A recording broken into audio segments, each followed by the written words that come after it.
Bismillahirrahmanirrahim. Assalamualaikum warahmatullahi wabarakatuh. Bapak Ibu guru hebat seluruh Nusantara, berjumpa lagi dengan saya Supiani dalam Diklat Online Guru Juara, yaitu mudahnya publikasi ilmiah untuk kenaikan pangkat. Pada pertemuan yang ketiga kali ini, kita akan membahas mengenai cara mudah membuat artikel ilmiah dari PTK atau PTS yang telah kita buat.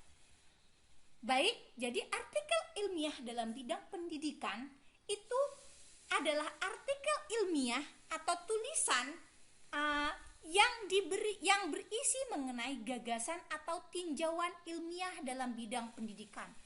Jadi fokusnya adalah pada pembelajaran di satuan pendidikan yang nantinya dimuat di jurnal ilmiah. Jadi jangan sampai keliru ya Bapak Ibu antara artikel ilmiah dengan artikel populer. Jadi artikel ilmiah itu adalah memang tinjauan ilmiah dalam bidang pendidikan formal. Jadi apa yang kita lakukan, penelitian yang telah kita lakukan di satuan pendidikan bisa kita jadikan sebagai tulisan atau artikel yang bisa kita muat di jurnal ilmiah. Itu yang namanya artikel ilmiah. Bagaimana kerangka isinya? Jadi kalau mungkin Bapak Ibu ya, supaya tidak salah persepsi antara artikel ilmiah dengan artikel populer, kemarin juga sudah saya singgung pada pertemuan yang lalu bahwa artikel populer itu adalah tulisan yang lebih ringan, yang lebih umum. Memang dalam bidang pendidikan, tapi dia lebih umum. Jadi bukan hasil penelitian dari seperti artikel ilmiah ini. Jadi makanya untuk artikel populer Bapak Ibu bisa membuatnya dengan mudah. Hanya dengan 3 halaman saja sudah bisa menjadi sebuah artikel. Tapi kalau artikel populer tidak. Artikel ilmiah itu adalah artikel yang berisi tentang gagasan dalam bidang pendidikan, tentang apa yang telah kita lakukan itu. Seperti misalnya kita melakukan PTK, kita ceritakan, kita tuliskan apa yang telah kita lakukan. Jadi ada kerangka artikel ilmiah. Apa saja itu? Kerangka artikel ilmiah ada bagian pendahuluan yang berisi tentang latar belakang masalah, rumusan masalah. Ya benar sekali, seperti kita membuat PTK. Benar, makanya PTK yang kita rubah menjadi artikel ilmiah, secara mudahnya kita hanya menggunduli. Tidak ada bab-babnya lagi. Jadi di bab pendahuluan kita buang babnya. Bab itu biasa di tengah, maka pendahuluannya kita taruh ke pinggir kiri juga. Baru masukkan ada latar belakang masalah, rumusan masalah. Bagian kedua ada kajian teori, menguraikan tentang teori-teori yang relevan dengan apa yang mau kita ceritakan dengan penelitian kita. Kemudian bagian pembahasan itu biasanya mengemukakan tentang gagasan ide penulis, bagaimana upaya kita memecahkan permasalahan. Ada bagian pembahasan yang didukung oleh teori dan data yang sudah kita lakukan di dalam penelitian itu. Kemudian ada simpulan. Jadi bagaimana bukti fisik jurnal ilmiah ini? Bukti fisiknya itu adalah jurnal aslinya.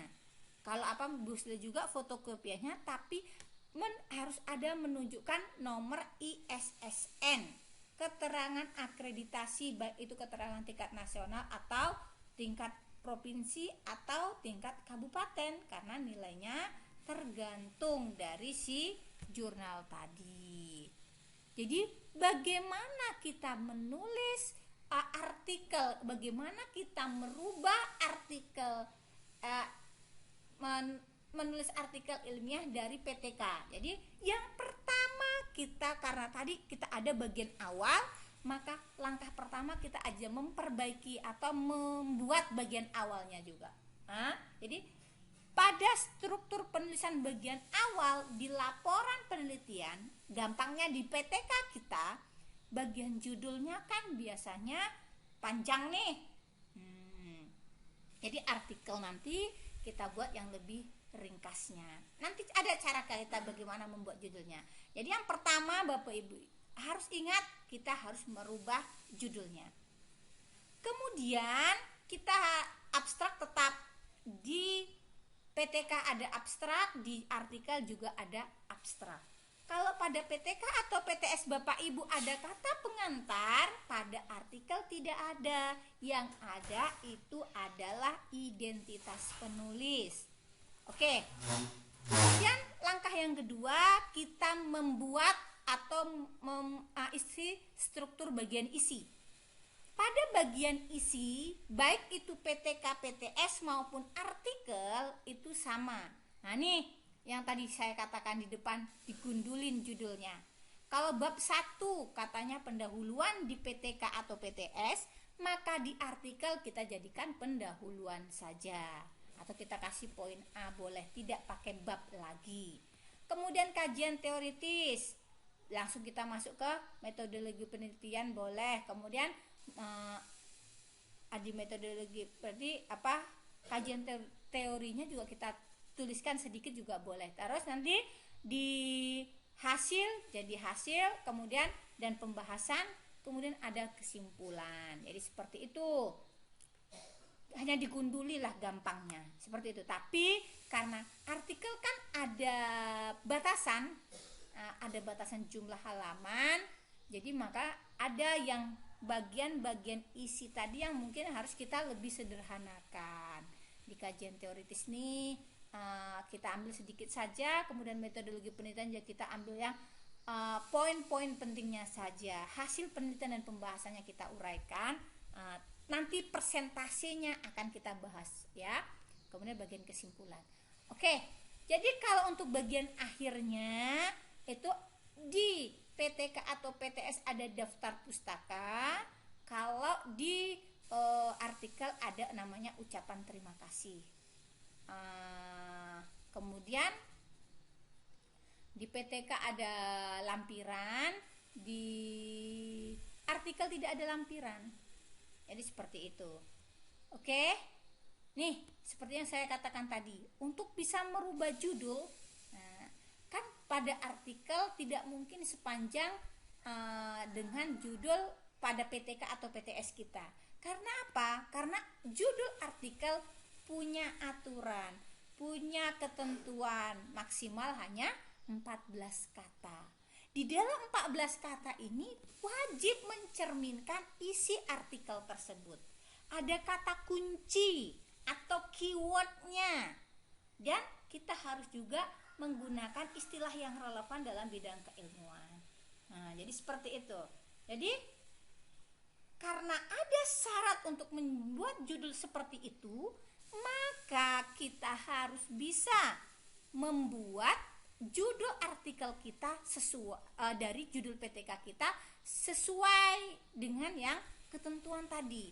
Ini kalau saya punya contoh, misalnya peningkatan motivasi belajar siswa pada mata pelajaran pendidikan Pancasila dan kewarganegaraan melalui model pembelajaran berbasis portofolio di kelas 11A Sekolah Menengah Atas Negeri 1 Tangerang Selatan. Itu contoh. Panjang kan Bapak Ibu? Lebih dari 14 kata. Makanya kalau untuk judul artikel, saya kasih di sini ada 2 contoh. 1, efektivitas model pembelajaran berbasis portofolio untuk meningkatkan motivasi belajar siswa. Ini kan yang penting metodenya atau model pembelajarannya ini, keywordnya muncul, kita ambil, mencerminkan isinya, karena meningkatkan motivasi belajarnya di sini juga kita bawa. Efektivitas model pembelajaran kita ambil juga di sini ada. Seperti itu. Yang penting keywordnya tetap masih ada, isi dari isi dari tulisan tadi sudah tercermin di dalam judul kita. Dengan membaca judulnya aja orang sudah tahu, walaupun judulnya tidak sepanjang judul PTK. Seperti itu. Kemudian ini bisa juga contoh yang kedua, perubahan motivasi belajar. Karena ada peningkatan motivasi belajar, otomatis ada perubahan dong. Nah, jadi seperti itu. dalam mengikuti mata pelajaran PPKN dengan model pembelajaran berbasis portofolio. Boleh. Jadi yang tadi efektivitas model pembelajaran berbasis portofolio untuk meningkatkan motivasi belajar siswa, boleh juga. Jadi seperti itu. Ini contoh lainnya. Kalau misalnya kita membaginya berdasarkan variabel penelitian. Nih, peranan penggunaan metode role playing dan talking stick terhadap peningkatan prestasi belajar mata pelajaran sosiologi kelas 10 semester 2 SMA Negeri 2 Tangerang Selatan tahun ajaran 2017-2018. Saya garis bawahi, saya apakan ini biru dan merah, ini ada 2 buah penelitian. Jadi bisa kita pecah, boleh hanya kita gunakan role playing, boleh kita gunakan talking stick. Jadi dengan 2 cara ini bisa meningkatkan prestasi belajarnya. Jadi sama-sama melejitkan prestasi belajar mata pelajaran sosiologi menggunakan role playing. Yang satu menggunakan talking stick. Jadi itu cara merubah judul. Kemudian untuk menuliskan identitas. Jadi kalau seperti yang tadi sudah dikatakan bahwa di artikel tidak ada kata pengantar, tapi ada yang namanya identitas penulis. Identitas penulis ini terdiri dari nama penulis, afiliasi, dan alamat emailnya, supaya orang tahu, oh ini dari FKIP ini sini, seperti itu. Kalau misalnya Bapak Ibu untuk kenaikan pangkat, ini kan kalau kita yang kuliah ya biasanya seperti itu. Jadi kalau kita mau apa juga boleh nama sekolah kita, afiliasinya. Oke, next. Contoh lainnya nih seperti ini. Ada nama penulis, afiliasi, dan juga emailnya. Baik. Kemudian di dalam kita selanjutnya itu adalah membuat abstrak. Abstraknya untuk membuat abstrak itu maksimal adalah 200 kata. Ya. Jadi abstrak biasa itu seperti buah ringkasan atau hampir sama dengan summary, ada kata kuncinya. Kemudian nih penulisan pendahuluan, bab 1 pendahuluan kan, jadi kita buat aja langsung pendahuluan. Tidak ada lagi subkajian teoritis. Teori kajian dikaji secara integrasi. Jadi di dalam pendahuluan ini sudah ada kajian teori, makanya tadi tidak ada lagi kajian teori di depan tadi. Jadi ada latar belakang masalah, penelitian yang relevan, pembatasan masalah, rumus dan seterusnya. Itu panjang bagian pendahuluan hanya 20% dari keseluruhan artikel. Itu ada ketentuannya supaya artikel kita bagus dan enak dibaca, susunannya bagus, pas. Ada porsinya masing-masing. Kemudian di metode ini kita tuliskan tempat, waktu, jenis penelitian, sumber data, teknik pengambilan sampel, instrumen pengumpulan data, teknik analisis data. Panjangnya hanya 10% dari keseluruhan. Kemudian kalau menuliskan hasil kita uraikan berdasarkan pertanyaan dari penelitian, kemudian bisa kita tulis atau kita sajikan dalam bentuk tabel, grafik, dan panjangnya ini hanya 25% dari keseluruhan artikel. Kemudian bagian pembahasan, uraikan ini ini komposisinya besar, yaitu 40%. Kemudian bagian kesimpulan hanya 5%. Kesimpulan dan saran itu adalah 5%. Kita tuliskan penulisan referensi. Kalau di PTK atau PTS itu daftar pustaka, kalau kita referensi. Jadi penulisan referensi kita gunakan format APA. Ya, itu dia. Ini contohnya sudah ada. Kemudian kalau sudah sampai di referensi, berarti kita sudah bisa tinggal menghubungi penerbit untuk menjurnalkan artikel ilmiah kita di jurnal ilmiah.